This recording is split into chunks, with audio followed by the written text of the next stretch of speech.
has been alleged that the governor of Edo State, Mr. Godwin Obaseki, is to revoke properties belonging to Oshiomole, Odubu, Agba, G0V, Hussaini Lama, and others.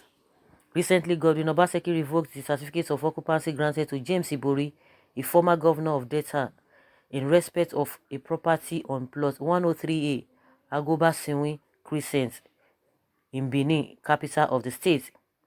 Also, the Edo state government demolished T. Latifa Hotel and Suite, a hotel belonging to Tony Kabaka Adun, an associate of Adams Oshiomole, national chairman of the All Progressives Congress, APC. These are coming months to the Edo State gubernatorial election, and the governor has been intimidating oppositions with his political power. Is this the right way a democratically elected governor should operate? Below is the complete text of John Mackay, saying Obaseki's march of tyranny in Edo State continues with a ferocity that indicates that the embattled man, aware and fully resigned to his inescapable fate as a no-achieving one-term governor, has now committed himself completely to the mindless hunt of his enemies, both real and perceived, with scant regard for due process, democratic rights, and concerns surrounding abuse of office. Following his authoritative decree that all political leaders in the state must now obtain permission before gaining entry into Edo, he has now reached for the lands and properties of a targeted few, weaponizing powers of his office and using the limited resources of state to pursue a personal ambition and execute a campaign of bitterness and retribution.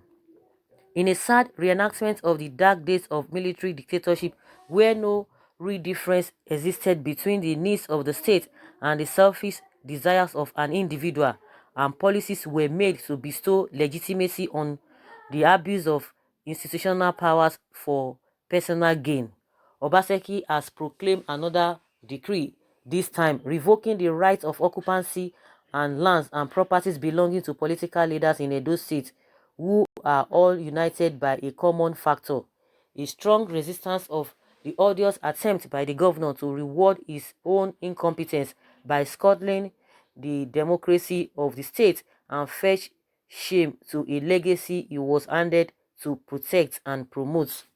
Comrade Adams Oshiomole, former deputy governor, Dr. Pius Odubu, Mr. Clem Agba, Professor Julius G0V, Nogie Megisin, Susan Itemu Mwagbo, Sharon Properties Limited, Agboije AIG, Imokwede FIL Limited, Akpata Ohoho, BIMSEG Ventures Limited, Hussaini Lama, and others who have kept faith with the people of Edo State and committed themselves to the undoing of visible errors in the state, are all targets of Obaseki's new wave of criminal abuse of power, in which, without any justifiable reason, their legal rights to land and properties in the state are challenged and purportedly revoked.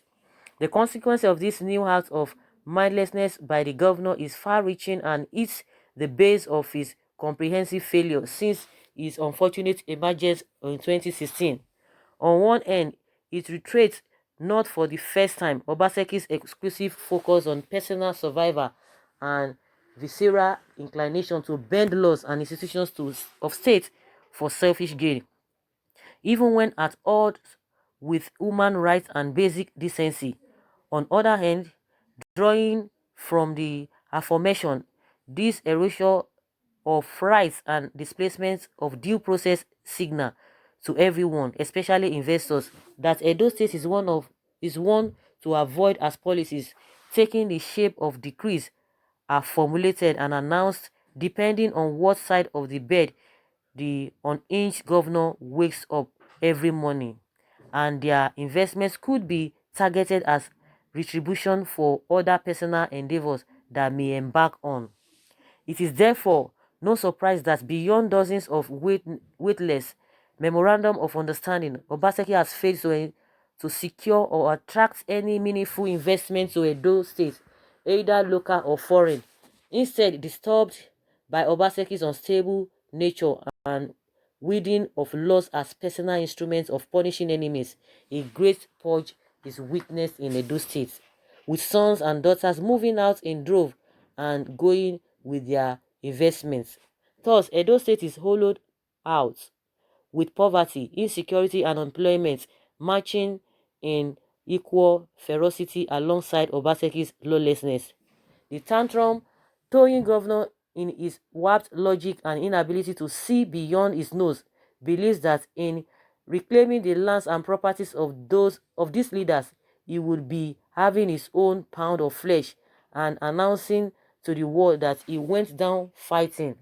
However, unbeknownst to him, he only reveals himself as an embittered and defeated power drunk who was handed a chance to forge for himself a good political destiny, but instead went down as a failure so total. His own family, ashamed and repulsed, denied ties with him. Oh my goodness. That is what we are hearing again.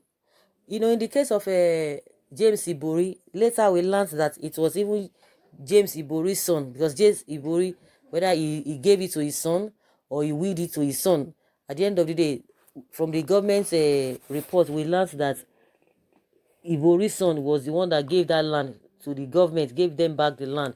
So they were like, oh, they never revoked the land, and because the land was not being put in use, that was the excuse. But you know, from what has been happening in Edo State, no one can really doubt all of these things. A lot of things have been going on. A lot of things have been going on. But let them know that one day all of them will be out of those places. But what has been consistent is the suffering of the people. What has been consistent is the suffering of the people. Like I always say, all of these people that are fighting themselves, tomorrow now you will see them coming together, you see them doing the same thing together. So what is being consistent is the suffering of the people until the narratives will change. If not, this kind of a thing will continue to happen. They will fight themselves, they will put themselves there because of power. At the end of the day, they will become their own enemies. With all of this is they have said, you know, we all know what has been happening, whether Oshiomole is right, whether Obaseki is right, whether he's doing the right thing, whether he has done something meaningful for the state, whether he has brought development to the state. Let the Edo people, let them answer the question. Someone says, this man is looking for more enemies. Is he not leaving the position again? Okay, good question. Obaseki has lost it going this way. He's creating more sympathy and followers for his opponent. This is no longer a good politics but a bitter one. We shall all see what becomes of him after leaving office in few months' time. Big disgrace to the good people of Edo State. This man is taking politics too far. Has he forgotten that he will one day leave office? He should be reminded that someone else will demolish his own house one day. Someone says, 8 years must complete. Oh, who are you? Or the real governor. He was the brain behind the leadership of Adams and Adams the hypocrite. Someone says, Obaseki is very right in what he has done. You can hear different submissions from different people. Someone says Osho did worse than this. Good. Political fiesta in Edo continues. Unfortunately, it portends limited or no good at all. Someone says, I remember sometime in Edo State where opposition parties were barred from placing billboard or posters anywhere in Edo State. Nobody complained. Someone said, don't worry, another governor succeed him. The new governor may even go and demolish his family heritage house. Mumu politics in Nigeria. Now, so US and Europe, they play their own. Someone said this is a sponsored write-up by Oshomole's camp against Obaseki. Edo people, please be wise. Don't allow either Oshomole or Obaseki's camp deceive you. Vote wisely. The people will not still learn. That is one thing. People will not still learn. They've already taken sides. They know where they belong to.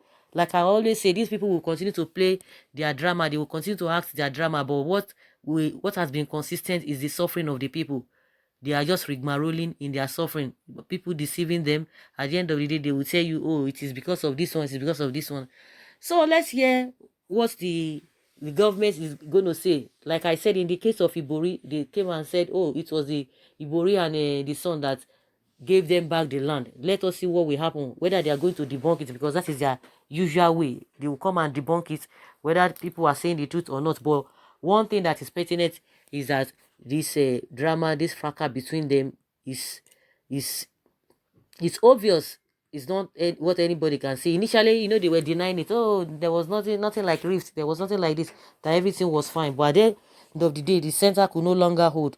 They could not pretend for so long, and they just showed it to everybody, made it known to everybody that yes, there is something wrong between them. They've been making issuing statements, and we've been seeing the drama that has been playing out all this while. So, guys, let us hear your opinion. Leave your comment below, and let's hear from you. Thank you very much.